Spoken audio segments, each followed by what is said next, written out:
저는 오늘 이 빌립보서 1장의 말씀을 가지고 늘 기쁜 이유라는 제목으로 여러분과 함께 은혜를 나누도록 하겠습니다. 오래전 이야기인데요. 1966년 5월 6일, 되게 옛날이죠. 저도 태어나기 전인데요.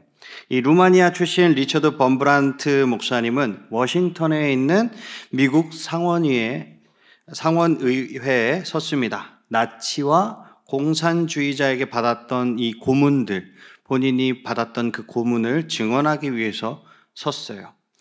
범브란트 목사님은 의식을 잃을 때까지 거꾸로 매달려 있었고 매를 맞았습니다. 그리고 불에 달군 꼬챙이에 찔렸어요. 칼에 베었고 굶주렸고 못 박힌 관에 서 있어야 했습니다. 그리고 냉동고에 던져지기도 했다고 해요. 심지어 신앙을 버리고 설교를 그만두지 않는다면 사모님과 아이들까지 고문하고 죽일 것이라는 협박을 당했다라고 합니다. 그러나 그럼에도 불구하고 그 목사님은 신앙을 저버리지 않았어요. 그리스도를 위한 고난이라는 책에서 14년 동안 감옥에 있으면서 예수 그리스도를 경험한 기쁨에 대해서 그분은 고백을 했습니다. 제가 한 부분을 읽어줄게요. 자, 다른 죄수에게 설교하는 것이 엄격히 금지되었습니다.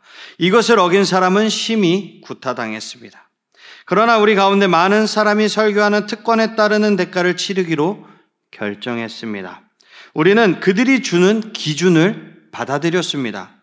이것은 주는 것과 받는 것이 있는 일종의 거래였습니다. 우리는 설교했고 그들은 때렸습니다. 우리는 설교하는 것이 행복했고 그들은 우리를 때리는 것을 행복해했습니다. 그래서 모두가 행복했습니다. 여러분, 이 글이 어떻게 들리십니까?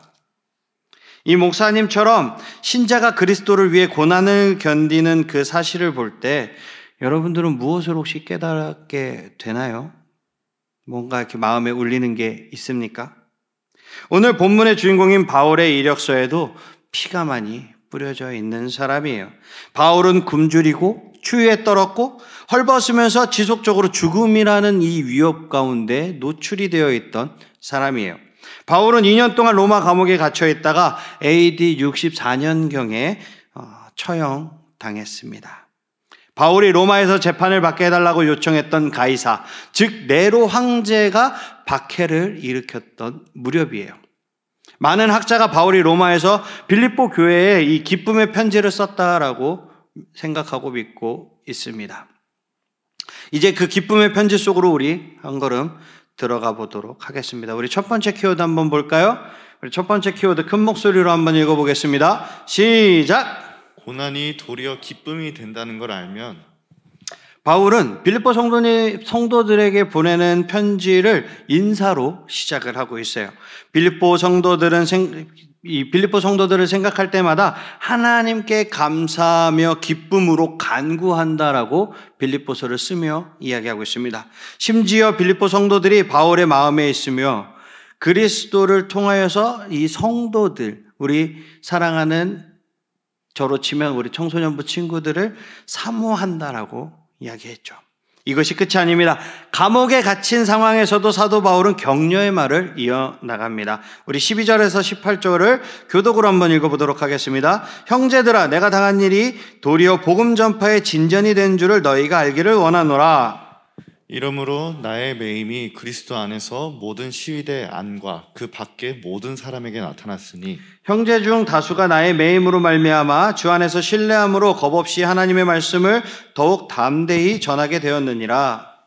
어떤 이들은 투기와 분쟁으로 어떤 이들은 착한 뜻으로 그리스도를 전파하나니 이들은 내가 복음을 변증하기 위하여 세우심을 받은 줄 알고 사랑으로 하나 그들은 나의 매임에 괴로움을 더하게 할 줄로 생각하여 순수하지 못하게 다툼으로 그리스도를 전파하느니라. 그러면 무엇이냐? 거칠애로 하나? 참으로 하나? 무슨 방도로 하든지 전파되는 것은 그리스도니 이로써 나는 기뻐하고 또한 기뻐하리라. 아멘. 제가 14절을 건너뛰었나요? 읽었나요? 왜 갑자기 제 머릿속에 지우개가 나타난 것 같이 사라졌어요? 아무튼 자, 말씀을 보면 바울은 자신의 처지를 돌아보면서 육체적인 어려움으로 인해 기쁨을 얻었더라고 이야기하고 있어요. 비난받고 적대당하고 파선당하고 쇠사슬에 매였던 것에 저절로 내가 진짜 감사할 수는 없지만 그 덕분에 얻은 열매, 무엇을 얻었죠? 복음. 이 복음이 전해졌으므로 바울은 감사하다라고 지금 이야기하고 있는 것입니다. 바울은 고통을 겪은 만큼 고통을 당하는 이유에 대해서 깨달음을 얻은 거예요. 바울의 고난을 통해 복음을 듣지 못했던 이들이 누구를 알게 되었습니까? 그리스도를 알게 된 거예요. 예수님을 알게 된 거예요. 시위대, 즉 황제의 친위대죠. 경호원이죠. 지금으로 치면 청와대 경호원. 이 친위대가 바로 큰 증거가 될 수 있다라는 거예요. 황제의 친위대는 로마의 황제를 보호하고 섬기는 핫발이라고 하면 안 되는데 이게 좀 낮은 사람들일까요? 아니면은 그 엘리트 집단일까요? 당연하죠. 황제를 보호해야 되는데 일반 아무나 사회 쓰지는 않겠죠. 엘리트 집단이에요. 친인제가 예루살렘으로 온 이 황제 죄수를 지금 교대로 지키고 있는 거예요. 누가? 엘리트 친위대가. 그러자 바울은 자신의 이야기와 함께 무엇을 전할까요? 그 친위대한테 복음을 전하는 것입니다. 붙박이로 서 있어야 되는 이 청중을 하나님이 주셨는데 바울이 가만히 있겠습니까? 바울은 아주 그냥 기쁜 거죠. 엘리트들이 자기를 이렇게 딱 지키고 있죠. 근데 그 사람들이 어디 가요? 못 가요? 못 가요. 왜? 바울을 지켜야 되니까. 아주 흔히 얘기하는 노난 거예요. 이게 지금 노난 거예요. 예. 군인들이 자신을 감시하는 동안 군인들을 향해서 지체하지 않고 예수님을 전하기 시작을 했어요. 바울이 수감된 이유는 잘못을 해서 수감이 된 게 아니라 이 예수 그리스도를 전해야 하기 때문에 수감된 것입니다. 종종 우리에게도 곤경이라는 게 찾아와요. 그죠? 바울에게 그러셨던 것처럼 하나님은 우리도 어려움을 통해 그리스도께, 예수님께 우리가 관심을 얻기를 원하시는 거예요. 그러나 많은 사람이 이것을 받아들이기 어려워합니다. 하나님이 바울을 역경에서도 불구하고 바울을 사용하셨어요. 근데 우리는 바울을 이례적인 인물로만 보는 거예요. 그거는 바울이니까. 근데 그러면서 내가 무슨 생각을 갖고 있습니까? 나는 편하게 신앙생활하고 싶은 거예요. 성경의 인물들은 고난과 역경과 어려움을 통해서 하나님의 역사를 증거하고 있지만 우리는 그 최종 승리만을 바라보고 그 최종 승리만을 원한다라는 거죠. 예를 들면 요셉이 노예로 팔려갑니다. 그리고 보디발 집에서 어느 정도 또 직급이 올라갔죠. 근데 또 어떻게 되죠? 누명을 쓰고 어디 갑니까? 감옥에 가요. 감옥에서 또 2년 동안 흔히 얘기하는 썩어요. 2년 동안 썩는데 그러다가 바로 앞에 가서 바로의 꿈을 해석을 해주고 애굽의 총리가 됩니다. 여러분들 요셉 하면은 뭐가 제일 먼저 생각나죠? 뭐 꿈쟁이도 생각이 날 거고 뭐 많은 것들이 생각이 나겠지만 총리라는 거를 많이 생각을 하죠. 그러고선 나도 요셉처럼 총리가 되고 싶다라는 생각은 많이 합니다. 근데 그 과정들 17살에 팔려가서 감옥에 갇히고 그런 억울한 누명을 쓰고 그런 것들 하고 싶어요? 그러면서까지 요셉이 되고 싶습니까, 여러분? 13년이라는 그 긴 세월을 못한다라는 거예요. 그러면서도 요셉은 되고 싶어 해요. 또 누가 있죠? 다윗 왕 한번 볼까요? 사울에게 쫓기고 아들에게 반역당하고 범죄로 인해서 주님한테 혼난 것을 한번 생각해 보세요. 근데 다윗 그러면은 위대한 왕. 이것만 생각하니까 다윗처럼 되고 싶죠. 근데 다윗이 겪었던 그 고난들을 생각을 해보면 나는 감당할 수 있을까? 솔직히 저는 감당 못할 것 같아요. 그런데도 다윗 왕처럼 크고는 쉽죠. 그게 우리의 신앙의 현 주소라는 것입니다. 이런 생각들이 있다 보니까 바울이 감옥에 갇혀 있는 것이 복음 전파에 방해가 되는 거라고 생각할 수도 있다라는 거예요. 물론 바울이 자유로웠으면 더 많은 사람들에게 복음을 전할 수도 있었겠죠. 하지만 그것으로 하나님의 계획을 우리가 판단해서는 안 된다라는 것입니다. 우리가 저항해야 하는 사고방식이 이런 사고방식인 거예요. 하나님은 바울의 역경에도 불구하고 일하신 것이 아니라 오히려 그 역경을 통해서 일을 하셨다라는 걸 꼭 기억하시고 명심하시기 바랍니다. 바울은 고난을 복음 전하는 힘으로 연결시킬 수 있었던 거예요. 이러한 선교의 장을 하나님은 바울에게만 주신 것이 아닙니다. 하나님은 다른 사람에게도 복음을 전할 수 있는 이 선교의 장을 열어주셨어요. 투옥된 바울은 교회로 하여금 두려워 숨게 하는 것이 아니라 오히려 믿는 자들에게 하나님의 말씀을 담대하게 전할 수 있는 확신을 주는 것입니다. 아멘? 아멘. 우리 두 번째 키워드 한번 보면서 다음 장면 이어서 보도록 하겠습니다. 두 번째 키워드 큰 목소리로 읽어볼까요? 시작! 죽음조차 유익하다는 것을 알면 바울은 지진이나 하나님의 사자가 나타나 구해줄 것이라고 기대하지 않았어요. 하나님이 그렇게 하실 수 있는 분이심을 이미 바울은 알고 있었지만 그렇게 해주시겠다라는 하나님의 약속이 바울에게 없었기 때문에 그러지 않은 것입니다. 하나님은 바울에게 로마에서도 증언해야 한다고 약속을 해주셨고 마침내 지금 그 약속이 이루어지고 있는 거예요. 그러나 바울이 감옥을 어떻게 떠나게 될지는 아직 드러나지 않았어요. 우리 18절부터 26절을 교독으로 한번 읽어보도록 하겠습니다. 그러면 무엇이냐? 거칠애로 하나 참으로 하나 무슨 방도로 하든지 전파되는 것은 그리스도니 이로써 나는 기뻐하고 또한 기뻐하리라. 이것이 너희의 간구와 예수 그리스도의 성령의 도우심으로 나를 구원에 이르게 할 줄 아는 고로 나의 간절한 기대와 소망을 따라 아무 일에든지 부끄러워하지 아니하고 지금도 전과 같이 온전히 담대하여 살든지 죽든지 내 몸에서 그리스도가 존귀하게 되게 하려 하나니 이는 내게 사는 것이 그리스도니 죽는 것도 유익함이라. 그러나 만일 육신으로 사는 이것이 내 일의 열매일진데 무엇을 택해야 하는지 나는 알지 못하노라. 내가 그 둘 사이에 끼었으니 차라리 세상을 떠나서 그리스도와 함께 있는 것이 훨씬 더 좋은 일이라 그렇게 하고 싶으나 내가 육신으로 있는 것이 너희를 위하여 더 유익하니라. 내가 살 것과 너희 믿음의 진보와 기쁨을 위하여 너희 무리와 함께 거할 이것을 확실히 아노니 내가 다시 너희와 같이 있으므로 그리스도 예수 안에서 너희 자랑이 나로 말미암아 풍성하게 하려 함이라. 아멘. 바울처럼 우리도 이런 갈등에 빠질 수 있다는 거예요. 바울은 두 세계 사이에서 고민을 하고 있습니다. 한편으로 가이사에게 호소함으로써 처형당할 수 있다는 것을 이미 알고 있었어요. 본인이 여기서 본인의 생이 마감될 수 있다는 것을 알고 있었어요. 그것은 바울이 예수님 근데 처형당함을 알면서도 그렇게 할 수 있었던 것은 바울이 예수님과 함께 하게 되리라는 것을 의미하고 있는 거예요. 어찌되었든 간에. 바로 그 생각이 바울의 마음과 정신을 사로잡고 있었기 때문에 가능한 일이라는 거죠. 어떤 생각? 다메섹으로 가는 길에서 마주쳤던 그 그리스도를 이제는 눈으로 볼 수 있는 그런 거죠. 빛으로 임하셨고 빛으로 나에게 오셔서 본인을 계시하셨던 그 영광스러운 예수님을 내가 처형당하면, 그러니까 내 갈 길이 다 했으면 주님을 직접 눈으로 본다라는 거죠. 쇠사슬과 면류관을 맞바꾸게 된다는 그 생각.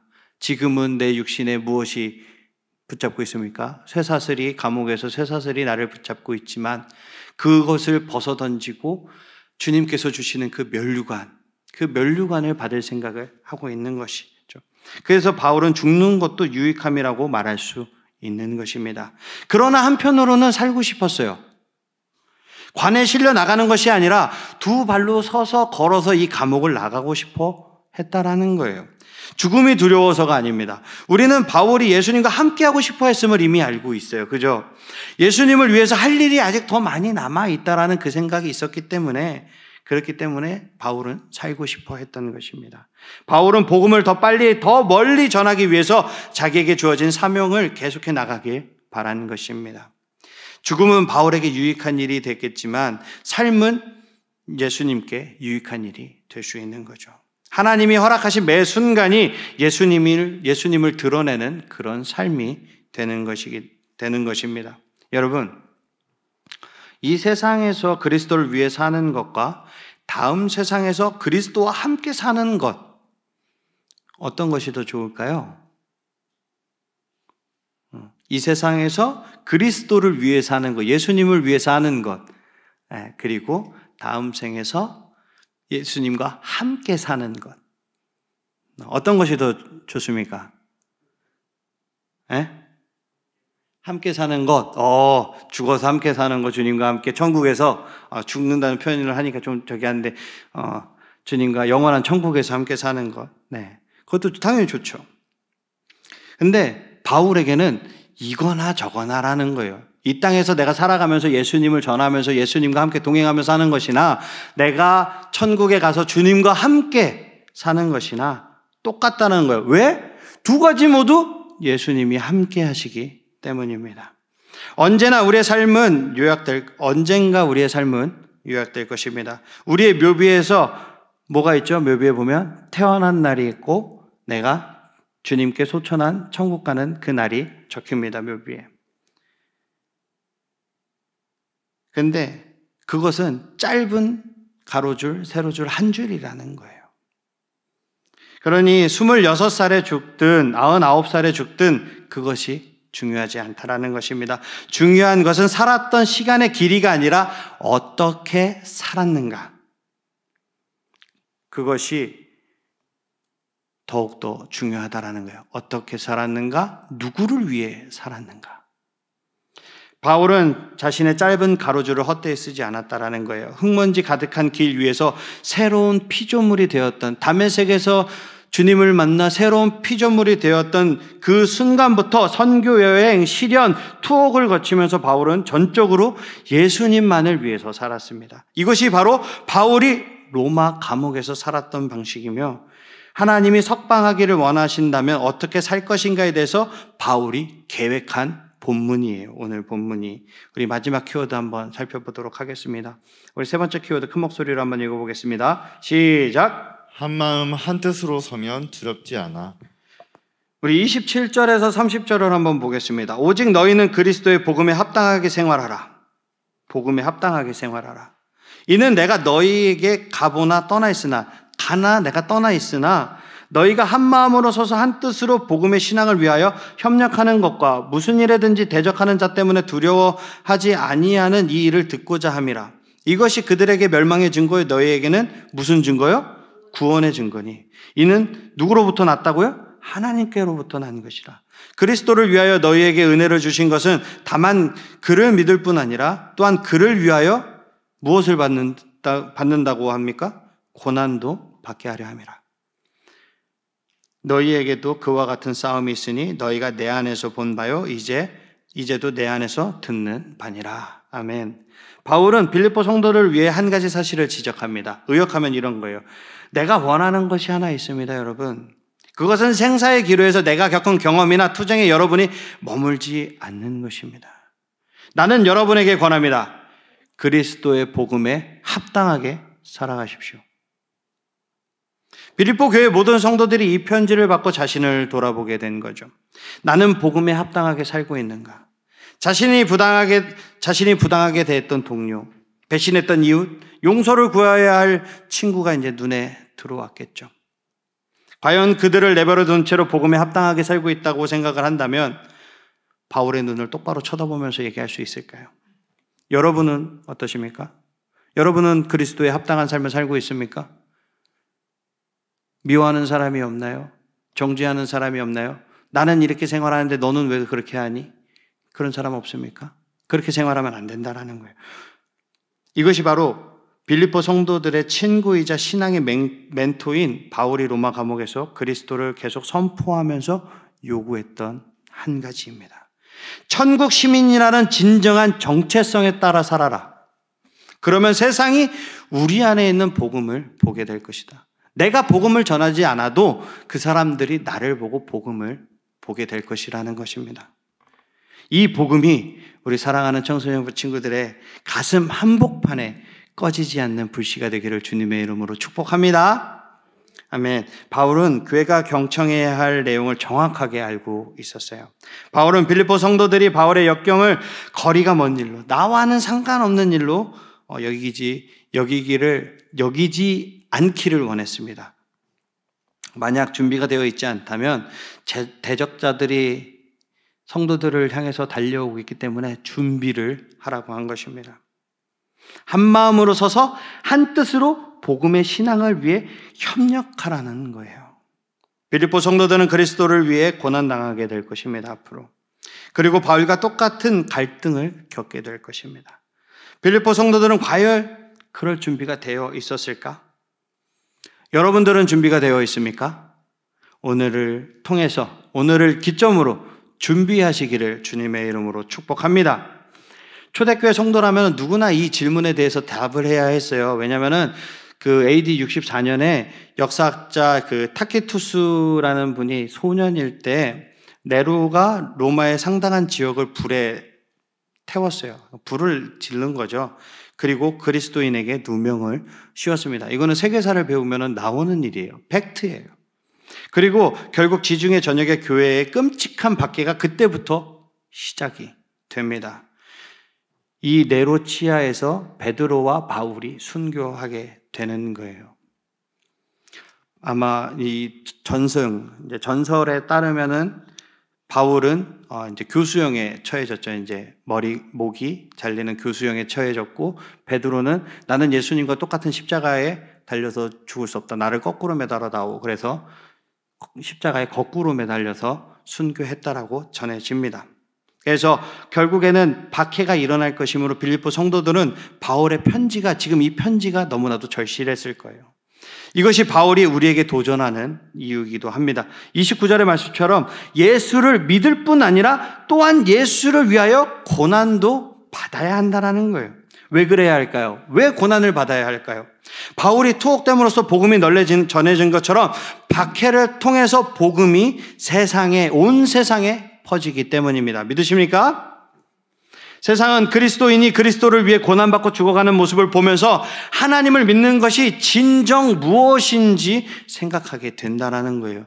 참 이 기독교는 아이러니한 종교입니다. 남들은 편하게 살고 내가 부자가 되고 내가 더 잘 되면 그걸 더 잘 믿을 것 같은데, 이상하게 하나님의 일은, 예수님의 일은 그렇지 않다라는 거예요. 내가 세상에서 고난당하고 그리스도를 위해, 이게 고난이라 그러니까 내가 그냥 잘못해서 당하는 고난이 아니라 내가 그리스도를 위해 고난당하고 그리스도 때문에 박해를 당하고 그리스도 때문에 역경을 당하면 이상하게 세상 사람들은 그것을 보면서 그리스도를 바라본다라는 거예요. 그것을 통해서 예수님이 전해진다라는 거예요. 그것을 통해서 복음이 전파된다라는 거예요. 저도 이런 기독교가 어렵습니다. 두렵습니다.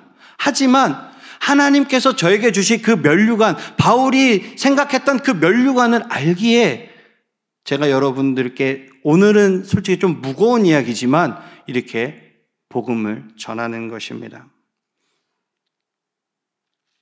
빌립보 성도들은 많은 희생을 나중에 치르게 돼요.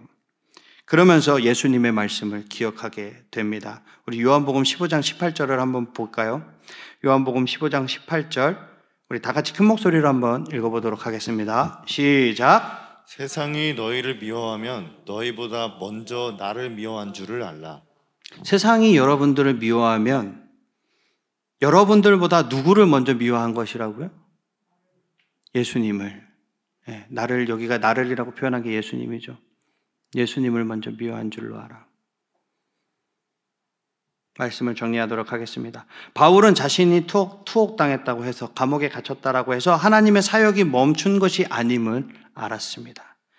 우리도 오늘 말씀을 통하여서 하나님께서 주권적으로 여러분들의 삶을 통해서 하나님 나라를 확장시키고 교회를 세울 계획을 가지셨음을 믿으시기를 축복합니다. 예수님의 고통을 통해 우리가 구원을 받았어요. 그죠? 하나님의 백성이 고난받음으로써 하나님의 사역이 이루어져 갈 것입니다. 한 주간도 이 말씀이 우리 사랑하는 청소년부 친구들의 가슴 한복판에 기록되어지는 말씀이 되기를 주님의 이름으로 축복합니다. 한 학기를 시작하면서 여러분들이 그리스도인으로서 학교 안에서, 학원에서, 아니면 친구들과의 관계 가운데서 박해와 고난을 당할지라도, 그리스도인이기 때문에 박해와 고난을 당할지라도 주님께서 여러분들을 지키신다라는 그 믿음으로 한 주간 또 승리하시기를 주님의 이름으로 축복합니다. 아멘. 다 일어나시겠습니다. 십자가의 전달자 주님 앞에 찬양하고 기도하겠습니다.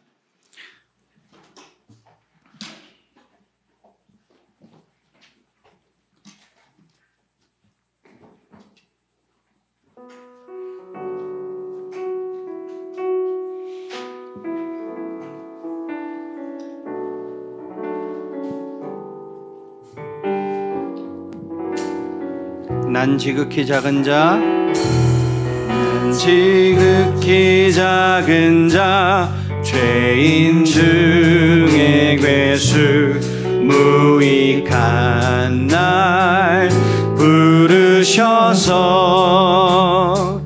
간절한 기대와 소망 부끄럽지 않게 십자가 정케 하셨네. 어디든지 가리라 주 위에 서라면 나는 전하리 그 십자가. 내 몸에 맨 십자가 그 보혈의 향기 온 세상 채울 때까지 살아도 주를 위해 죽어도 주를 위해 사나 죽으나 난 주의 것. 십자가의 능력 십자가의 소망 내 안에 주만 사시는 것. 난 지극히 작은 자 죄인 중에 괴수 무익한 날 부르셔서 간절한 기대와 소망 부끄럽지 않게 십자가 정케 하셔. 어디든지 가리라